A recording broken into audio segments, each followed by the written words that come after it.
आप जो मेरे सामने देख रहे हैं ये 9th क्लास का फाइनल पेपर मैथ का दोस्तों। जी हाँ दोस्तों, गणित का पेपर है 9वीं क्लास का। तो चलिए देखते हैं किस तरीके से जो पेपर है वो 9th क्लास का आता है। तो सबसे पहला आता है खंड का, यानी कि इसमें एक प्रश्न के 4 आपको विकल्प मिलेंगे, जिनमें से एक आपको सही जवाब पे टिक करना है, ठीक है, और वो आपको आंसर शीट पे लिखना है। तो आप देख सकते हैं दोस्तों किस तरीके से जो सवाल है, एक एक नंबर वाला जो क्वेश्चन है वो भी इन्होंने एक तरीके से कठिन दिया, यानी कि लेवल इन्होंने थोड़ा बढ़ाया है, ठीक है।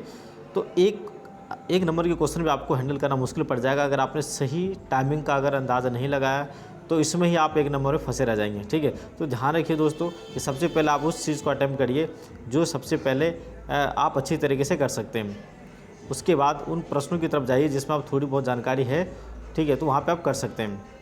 आगे बढ़ते हैं, आप देखते जाइए किस किस तरीके से आता है। अभी तो एक एक नंबर का दोस्तों, और मेरे हिसाब से एक एक नंबर का क्वेश्चन इन्होंने जो सेट किया है वो इस तरीके से है, थोड़ा इन्होंने डिफ़िकल्ट किया है, थोड़ा इनको आसान करना चाहिए था, क्योंकि नॉर्मली जो बच्चे हैं वो नहीं कर पाएंगे। ये वही कर पाएंगे जिन्होंने मैथ्स की बुक और प्लस सपोर्टिंग मटेरियल की बुक्स उन्होंने क्लियर किया है, पूरी प्रैक्टिस करी, तब जाके वो फटाफट इसको कर पाएंगे। आप देख सकते हैं यहाँ पे 19वीं जो प्रश्न है दोस्तों, 19 और 20 के प्रश्न की मैं बात करूँ, इसमें अभिकथन और तर्क भी आया है, ठीक है। तो ये भी आप ध्यान रखिएगा, इस टाइप के जो प्रश्न है वो पूछे जाते हैं। अब आते 2-2 नंबर वाले में, जिसमें आपको गुणनखंड करना है, 21वां क्वेश्चन है दोस्तों, ठीक है।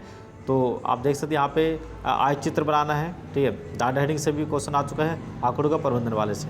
उसके बाद आते हैं आगे, ये इंग्लिश मीडियम है दोस्तों, इंग्लिश और हिंदी दोनों सेम, दोनों का मीडियम दोस्तों सेम लेवल का ही पेपर आता है, किसी का पेपर अलग अलग नहीं आता है, ठीक है। इस चीज़ का थोड़ा ध्यान रखिएगा। आगे बढ़ते हैं, चलिए आप थोड़ा अंदाज़ा लगाते जाइए और प्रैक्टिस करना चाहे तो इससे भी कर सकते हैं, जिससे आपको पता चल जाए कि हाँ आपका परफॉर्मेंस क्या है और आपकी तैयारी क्या है, ठीक है। तो आप इससे भी प्रैक्टिस कर सकते हैं दोस्तों, और नहीं तो आप अंदाज़ा लगाइए इसका जो लेवल है वो क्या है, अब किस तरीके से अभी से आपको तैयारी करनी है, ताकि आपको मैथ में किसी प्रकार कोई भी दिक्कतों का सामना करना ना पड़े। देख सकते हैं ये जो 34 वाला जो क्वेश्चन है ये तो हमेशा पूछा जाने वाला क्वेश्चन है दोस्तों, हर बार मैं देखता हूँ इसको।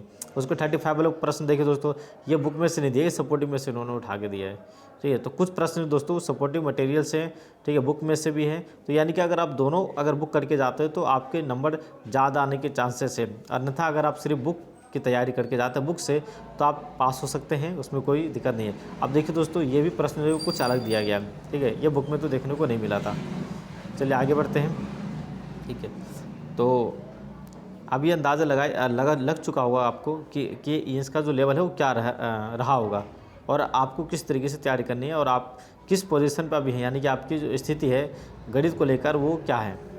अगर कम है तो आप अभी से तैयारी कर लीजिए दोस्तों, क्योंकि अभी भी आपके पास वक्त है, ठीक है। तो ये मैंने पूरा पेपर दिखाया आपको। अगर आपको किसी भी क्लास का कोई paper, final paper, mid term paper, board paper, किसी भी प्रकार का अगर पेपर चाहिए दोस्तों, तो उसकी वीडियो आपको मिल जाएगी। कमेंट बॉक्स में जाइए, कमेंट कर दीजिए, ठीक है। जिस भी सब्जेक्ट का आपको एग्जाम ये में हो, जो दिए गए पेपर दोस्तों, वो अगर आपको चाहिए तो मिलता है अगले वीडियो में। अपना ख्याल रखिएगा। ओके, नमस्ते, बाय।